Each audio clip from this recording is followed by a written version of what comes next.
In this video, let's learn about two currency formats supported by XRP Ledger, that is XRP and issued currencies. Let's start by learning about XRP. XRP is the native digital asset or currency or cryptocurrency of XRP Ledger.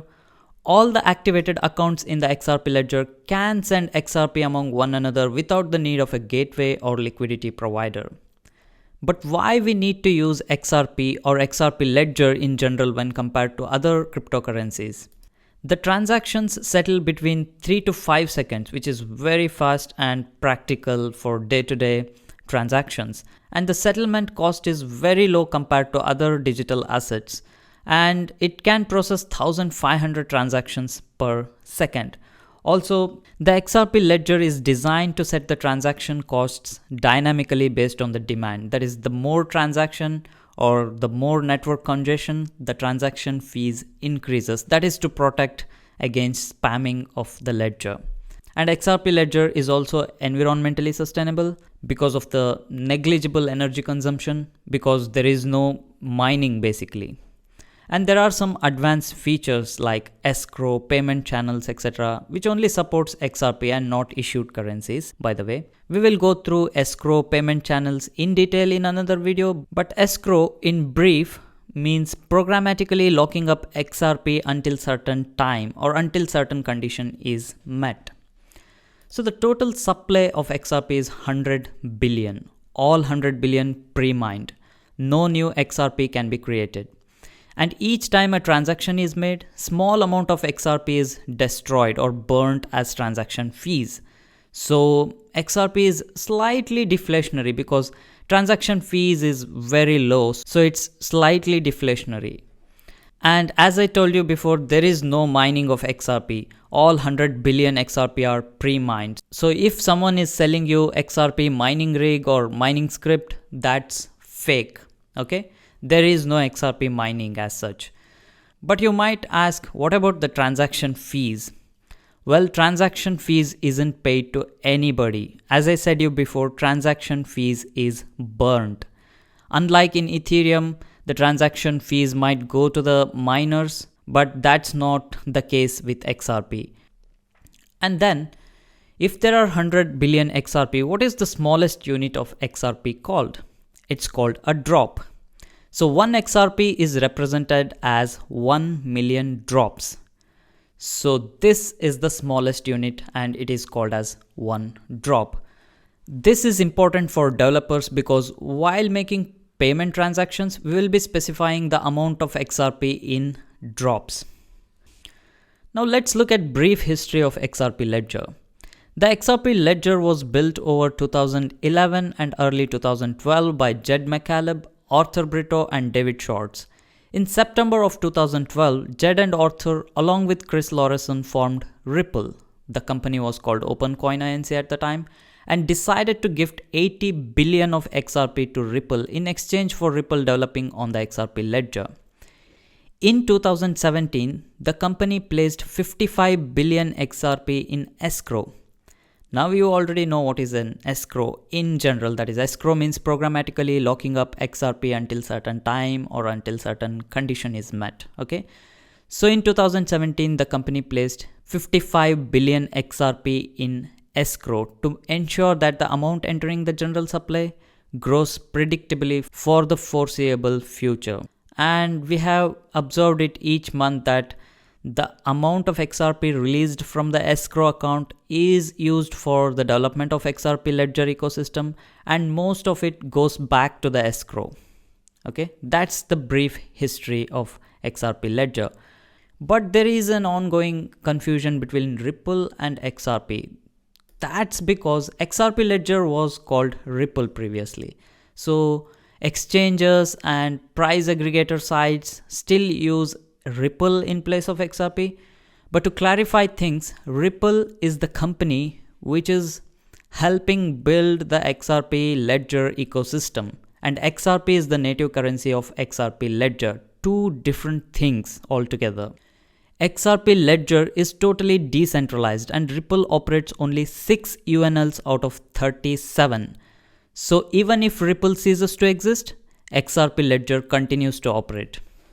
Now, what exactly is UNL? In short, when you install Ripple D, it involves selecting a UNL, a unique node list of trusted validators. And the trust depends upon the identity and accessibility of your validator. So these trusted, which are more accessible, which are more trustworthy based on their identity, that is who runs it actually. So based on that identity and its availability, the trust is built up and the list is formed. And whenever you run a Ripple D server, that is if you run your own validator, you select the UNL, that is unique node list of trusted validators. So there are 37 UNLs, out of which only 6 UNLs are operated by Ripple. So even if Ripple ceases to exist, XRP Ledger continues to operate. So XRP Ledger is totally decentralized and Ripple doesn't have any special privilege over XRP Ledger in comparison to other UNLs. Now coming back to the currency formats, XRP Ledger supports XRP, we already know it's a native currency, and something called issued currencies. Any active XRP Ledger address can freely issue non-XRP currencies like oil, gold, silver, dollar, euro, or gift card, or anything basically. Issued currencies in XRP Ledger often represents value held by gateway or the issuer in the world outside the XRP Ledger.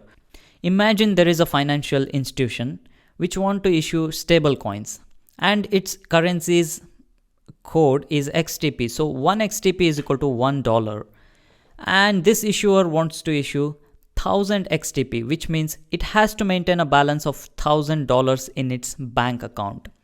If this user buys 10 XTP from this issuer and after some time goes to its bank or this financial institution and pays back and redeems its 10 XTP to $10, it should be able to redeem 10 XTP to the exact value, which is $10. So the address that issues those funds in the XRP Ledger is expected to pay the balance back outside of XRP Ledger when user redeems their XRP Ledger balances by returning them to the issuer. So there can be a lot of use cases for this. For example, a supermarket can issue discount coupons as issued currency, which people can redeem at billing counter of that supermarket. Also, a real estate company can sell their token and buy a home, rent it to someone, and then distribute the rent money to their token holders.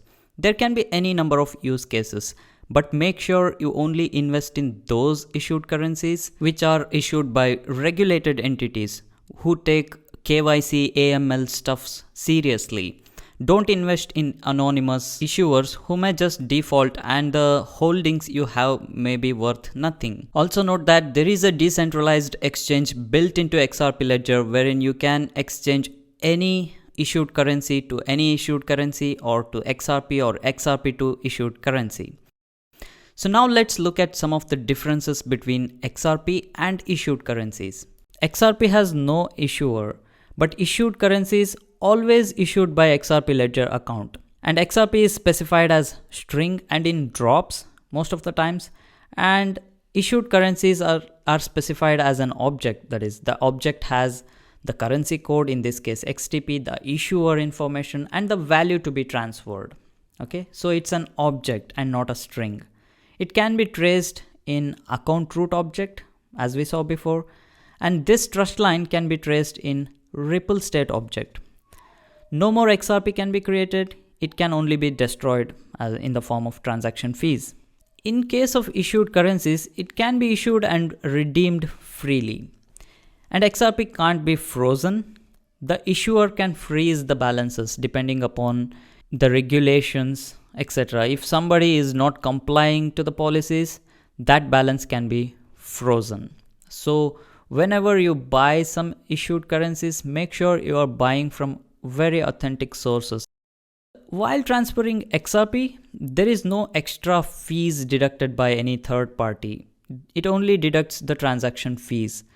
But when it comes to issued currencies, the issuer can deduct a percentage of fees when the issued currency, that is the issuer issued currency, is transferred between the users. We can use escrows, payment channels for XRP, but which is not compatible with issued currencies. You can't escrow your issued currency or use it in a payment channel. So these are some of the differences between XRP and issued currencies. Going forward, let's see how we can transfer XRP between accounts and issued currencies between the accounts, and we will also dive deep into the individual settings for issuer and the regular users.